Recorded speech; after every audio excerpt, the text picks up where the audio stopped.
Esse é o Mundo em Revolução e nós vamos falar agora sobre a situação em Israel, hoje, dia 18 de outubro de 2024, meio-dia aqui no Rio de Janeiro, 6 horas da tarde lá em Jerusalém, no momento que eu gravo esse vídeo. E o grande assunto do dia ainda é a morte do Sinwar, né? Do Yahya Sinwar, que realmente era um líder do Hamas há muito tempo, um cara detestável, né? O chamado carniceiro de Khan Yunis, né? Vamos entender um pouco sobre que mais informações a gente tem sobre a morte do Sinwar. Vamos falar também sobre o planejamento israelense de fazer uma tomada aqui do campo de Jabalia. Tá, Israel está preparando uma grande operação aqui, porque parece que tem vários líderes do Hamas nessa região. E também sobre as operações israelenses aqui no sul do Líbano, né? Também muito importante, vamos falar sobre o ataque americano com B-2 contra os Houthis lá no Iêmen, que aconteceu há 2 dias atrás, mas com essa história toda do Sinwar e coisa e tal, acabou que a gente não falou aqui. É um assunto muito importante porque tem a ver justamente com... E aí? E agora? Qual que é o próximo passo, né? Como é que a gente encerra isso daqui? O Hezbollah já está sem cabeça, o Hamas já está sem cabeça. Como é que a gente anula o Irã agora, né? Vamos entender esse caso aqui. Essa notícia foi sugerida por Saboia é Vasco, Falar Palavrão é Feio pra Caralho e várias outras pessoas. Obrigado aí ao pessoal que sugeriu notícias lá no nosso site, no wrevolving.com. E obrigado a você que está assistindo o nosso vídeo. Se você gosta do nosso conteúdo, por favor, deixe o seu like, se inscreva aqui no canal, né? Pois bem, a grande notícia é ainda a morte do Yahya Sinwar, que aconteceu ontem, né? A gente já explicou aqui, o Yahya Sinwar é o líder do Hamas, ele era o líder militar do Hamas já quando o Ismail Haniyeh morreu lá em Teherã, né? Foi assassinado lá em Teherã, ele passou a ser também o líder político do Hamas. Então ele estava acumulando essas duas funções, né, virou o líder do Hamas e estava escondido na faixa de Gaza há um tempão sem mostrar a cara, né? E ontem uma coisa meio que por acaso, não foi uma operação especial para matar ele, muito embora o exército israelense estivesse fazendo vários bombardeios ali na região de Rafah, porque sabia que ele estava por ali, coisa e tal, mas eles não sabiam exatamente onde ele estava e parece que ele foi... essa aqui é a última foto dele que eles tiraram, tem essa imagem aqui, ó, muito interessante, do drone entrando na casa em que ele estava. Esse aqui é o Yahya Sinwar, tá? Ele está com o rosto coberto aqui, mas ele já tinha sido atingido nesse momento, tá? Nesse momento aqui, aí o que aconteceu, né? Ele estava nessa casa, os soldados israelenses suspeitaram que tinham terroristas do Hamas ali e atiraram com um tanque. Então isso que você está vendo aqui, essa bagunça toda aqui, essa sujeira toda, é justamente o Yahya já ferido, já com o braço ferido. Repara que ele está com o braço cortado aqui, né? E o drone, os israelenses mandaram um drone para ver primeiro, né, o que estava acontecendo ali. Ele tenta atingir o drone com um pedaço de pau ali e não consegue, né, patético mesmo. Aí no final, aqui é o mesmo filme, o início do filme, né, quando eles entram na casa para ver se tinha alguém aqui, encontram o cara lá. Aí depois eles devem ter mandado mais um tiro para garantir que acabava com todo mundo ali e depois encontraram o corpo dele nos destroços, né? Nesse momento, eles achavam que era um terrorista do Hamas, não sabiam que era o líder do Hamas, né? Aquele já tinha sido atingido pelo primeiro tiro do tanque, né? E depois foi novamente atingido ali na região, né? Então, aqui, uma coisa importante para quem talvez não saiba, né? Quem era o Yahya Sinwar? Ele nasceu em 62 em Khan Yunis e nos anos 80 ele fundou um grupo de tarefas encarregados de capturar palestinos que eram considerados colaboracionistas com Israel.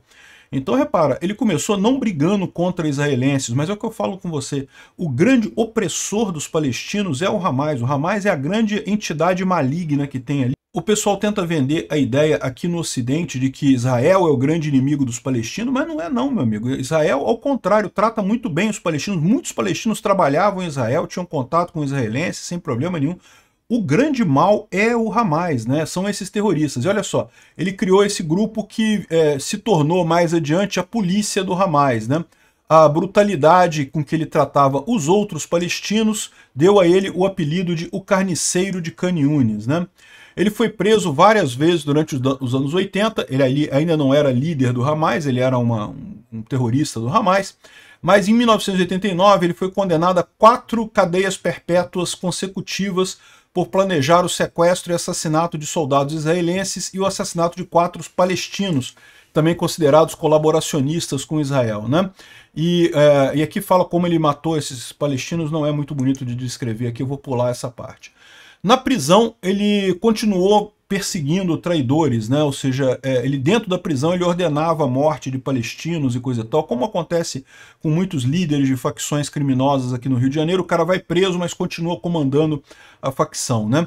Em 2011, ele foi trocado como parte de um intercâmbio de prisioneiros para a libertação de Gilad Shalit, um soldado israelense sequestrado pelo Hamas em 2006. Né? Um grande erro esse, mas enfim, ele foi trocado nessa troca de prisioneiros. Né? Uma vez livre, ele voltou a se fortalecer lá em Gaza, continuou o trabalho lá como matando colaboracionistas de Israel e também foi acusado, ele teria torturado e matado um comandante do Hamas que foi acusado de homossexualidade. Né? Vocês sabem, embora exista um grupo até, né, gays pela Palestina, não sei que lá, alguma coisa assim, esse pessoal, se tivesse lá na Palestina, era executado porque eles não admitem esse tipo de coisa. Né? Bom, em 2017 ele foi nomeado líder do Hamas em Gaza, então ele era o líder do Hamas em Gaza, não do líder todo, por quê? Porque os dois líderes ficavam lá no Catar, né? Um desses dois líderes era o Ismail Haniyeh, o cara que foi morto lá em Teherã, né? E o outro é o Khaled Marshall, que é o outro líder, tá vivo ainda, tá lá no Catar. Ele estava só com essa parte política e coisa e tal, mas agora ele se tornou de novo o líder de tudo no Hamas, né? Enfim, o cara é fanático e coisa e tal, matou muita gente, é um cara terrível, né? E no final das contas, felizmente, esse sujeito acabou indo prestar contas lá, onde quer que seja, né? Segundo alguns reportes, o Mahmoud Hamdan também foi morto nesse mesmo ataque com Yahya Sinwar, né? Esse Mahmoud Hamdan é irmão do Osama Hamdan, que é um dos principais políticos, né? Um dos principais líderes políticos do Hamas ali na região. Então também estaria com o Yahya Sinwar e foi eliminado nesse ataque. O irmão desse cara aqui, tá? Não é esse cara aqui não. É o irmão dele que foi morto também, mas de qualquer forma era um alto escalão lá do Hamas ali na região, né? Bom, encontraram um monte de coisas curiosas com o Yahya Sinwar, né? Tá aqui a imagem. O cara tinha um relógio, dinheiro, alguma coisa escrita aqui, enfim. Uma coisa curiosa, aqui também o colete à prova de balas que ele estava usando, um monte de identidade com vários nomes diferentes, e aqui outras identidades também. Uma coisa que chamou a atenção foi isso daqui, ó.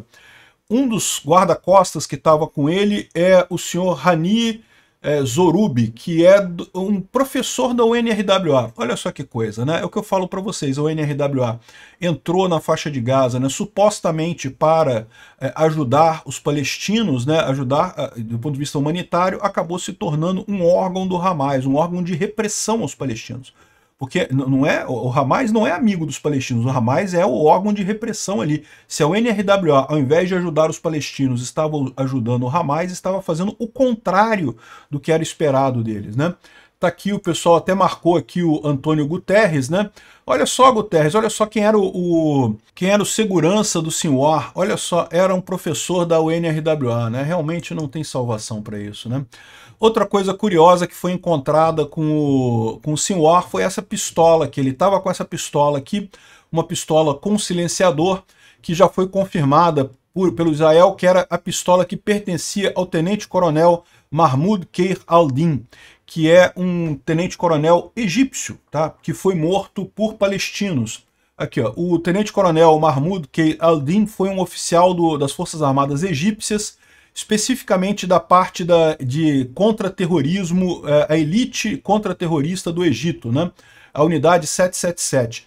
Ele foi lembrado por suas ações heróicas e sacrifícios em operações de combate, particularmente contra terroristas que infiltravam o Egito ali na região do Sinai. Então você sabe, aqui ó, o Sinai é essa região aqui do Egito, a península do Sinai aqui no Mar Vermelho. É uma área que ela é principalmente desértica, mas ela tem várias cidades aqui, tem muita coisa aqui no Sinai, né? E justamente ela é muito infiltrada pelos palestinos aqui, a ponto de que hoje, se você vê essa divisa entre o Egito e a faixa de Gaza, são vários muros, um em cima do outro, uma coisa enorme para justamente os terroristas os palestinos não entrarem no Egito. Esse cara é um herói egípcio, que morreu lutando contra esses terroristas palestinos ali no Sinai, e os terroristas palestinos roubaram a arma dele, né, e era a arma que estava com Yahya Sinwar, né? Olha que coisa.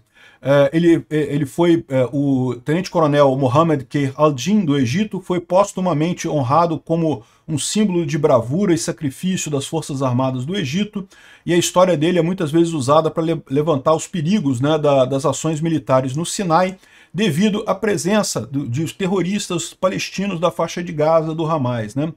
Enfim, é isso daí. E olha, o cara foi morto e a pistola dele estava com quem? Com o líder do Hamas. Bom, isso daqui é o corpo do Sinwar sendo retirado dos escombros, né? E aqui o pessoal explicando aqui, um árabe falando aqui sobre isso. Os judeus são uma nação de grande moral, uma escola de respeito. Yahya Sinwar matou crianças israelenses, estuprou mulheres israelenses, mas no dia da morte dele, ele não foi arrastado como fizeram com o Gaddafi, não cortaram sua cabeça como o Hamas fez com muitos israelenses, não arrastaram o corpo dele, ou pisotearam o corpo dele como muitos iraques fizeram com o Saddam, nem cuspiram no seu corpo, apesar de toda a violência que estava ali. Ao invés disso, colocaram o corpo dele num saco preto e foi transportado com todo o respeito. Agora, a grande questão toda que muita gente está se perguntando é, e agora? Vai fazer o que com o corpo do Yahya Sinwar? Por quê?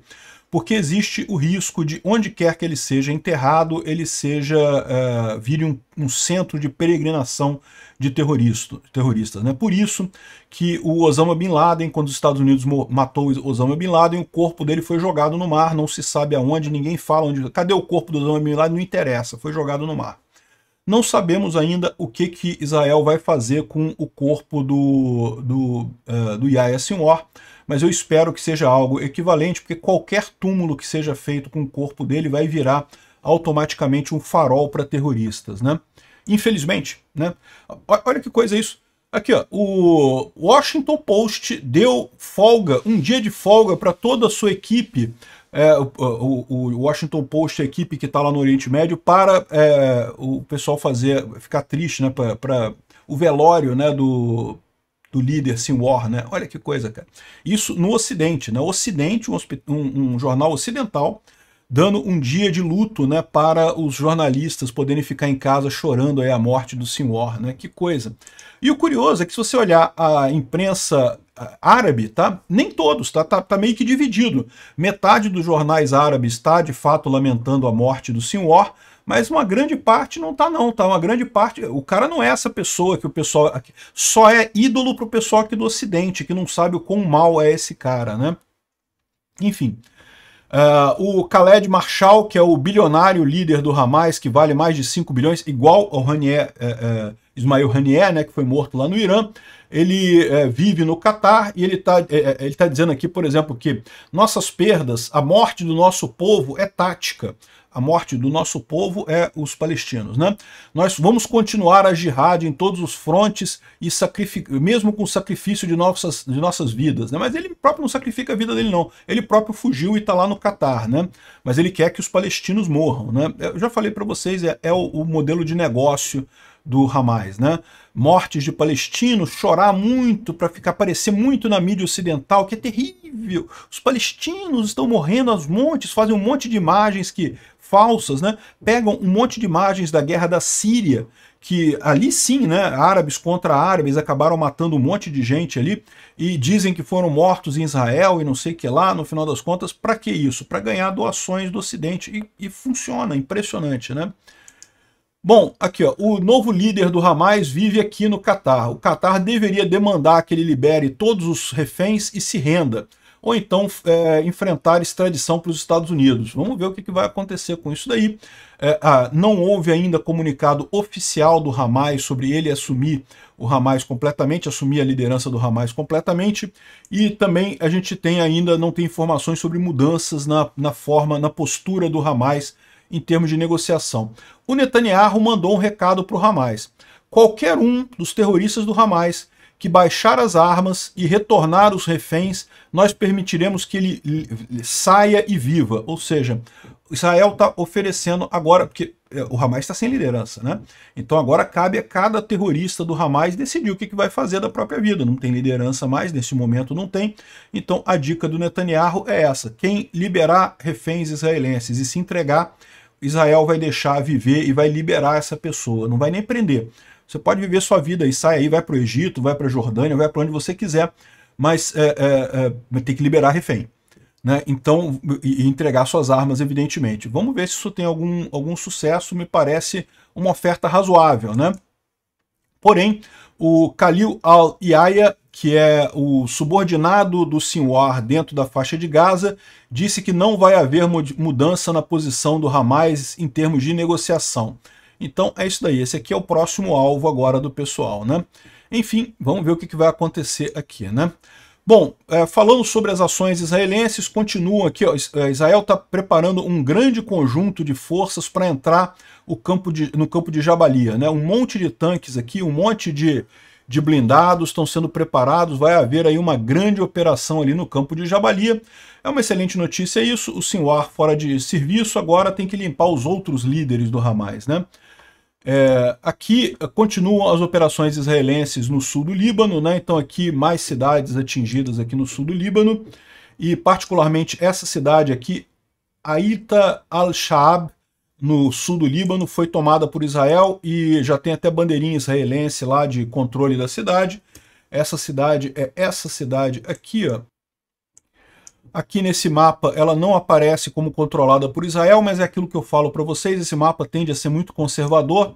Essas áreas que estão marcadas aqui como controladas por Israel ainda é aquilo que tem muita certeza que Israel está controlado, mas agora já pode botar toda essa cidade aqui, porque a cidade já está até com bandeirinha de controle de Israel aqui, ó, Aita al-Shaab, né? Esses nomes às vezes está escrito de forma diferente, né? Aqui Shaab, aqui As-Shaab, porque é tudo transliteração, né? O nome correto é esse daqui, ó, é isso que está escrito aqui em cima. Eu não sei ler isso aqui, então eu vou ler embaixo, mas o nome em árabe não muda. O que muda é a transliteração para os caracteres latinos, né? Que é o que a gente lê. Então, é por isso que tem diferença de grafia nos nomes, mas é a mesma cidade, tá? Bom, o Instituto para o Estudo da Guerra não traz aqui nenhuma mudança nisso daqui. Fala, lógico, sobre a morte do Yahya Sinwar em Rafah, mas aqui fala as coisas que a gente já falou, né, nesse vídeo aqui. Uma outra coisa que aconteceu ontem também, aliás, aconteceu anteontem, a gente deveria ter falado sobre isso ontem, mas como teve todo esse caso do Yahya Sinwar, acabamos não falando, mas é importante falar.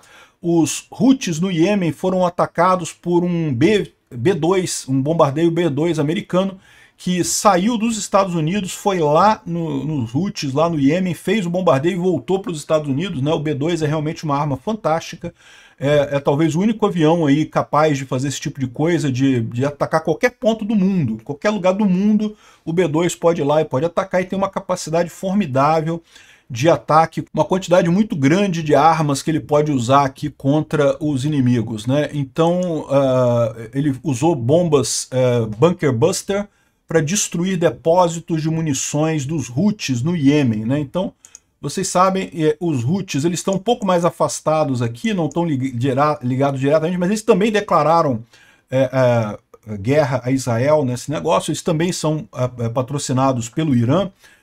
Mas só lembrando que não é o Iêmen todo, tá? O Iêmen ele está numa guerra civil, é os Houthis que ficam nessa área aqui de Sanaa, Al-Hawdar, essa área aqui a oeste do Iêmen. O resto do Iêmen é controlado, inclusive o sul do Iêmen, essa parte aqui, é controlada por forças que são leais à Arábia Saudita, leais aos Estados Unidos. Então é só os Houthis mesmo que é o problema aqui, né? Então os Estados Unidos fez esse grande ataque lá, inclusive fez essa... liberou a informação aqui, ó, o Comando Central fez vários ataques em instalações de armazenagem de armas dos Houthis que são apoiados pelo Irã, né? Então, Tampa, na Flórida, é onde fica essa central. Esse B-2 saiu lá de Tampa, na Flórida, levantou voo lá de Tampa, foi até os Houthis, bombardeou e voltou. Eles conduziram vários ataques de precisão em vários locais de armazenamento de armas dentro das áreas controladas pelos Houthis no Iêmen, que continham várias armas convencionais avançadas usadas para atingir navios militares e civis que estavam navegando no Mar Vermelho, né? Então, ou seja, isso daqui foi parte do ataque feito, dessa ação americana para garantir a travessia de navios ali no Mar Vermelho que os Houthis têm embaraçado, né?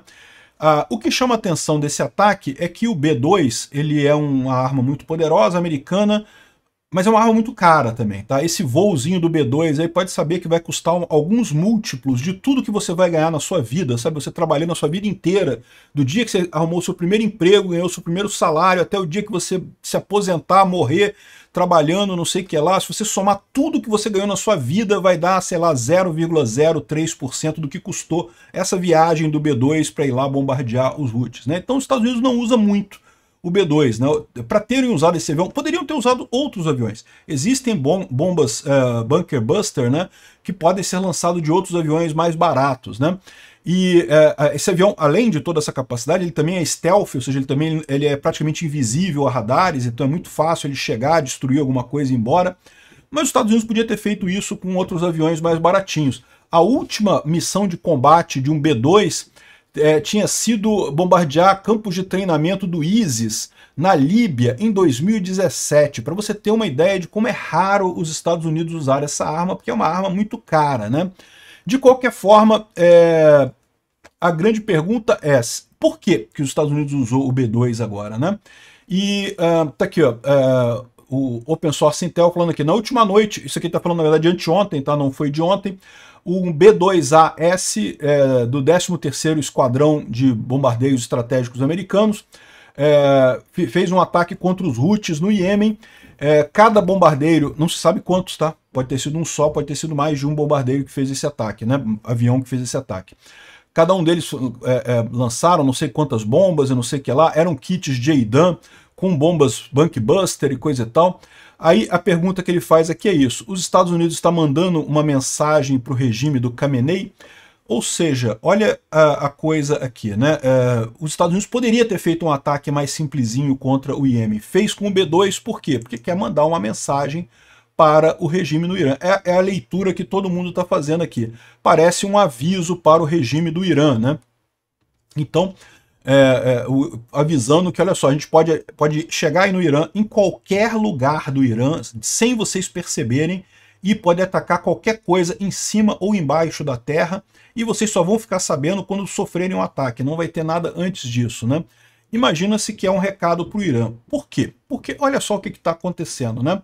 De acordo com o relatório do The Times, o acordo entre Estados Unidos e Israel sobre o ataque retaliatório que vai acontecer, em algum momento Israel vai retaliar o Irã, né? A gente imagina que vai acontecer nos próximos dias, não sabemos quando.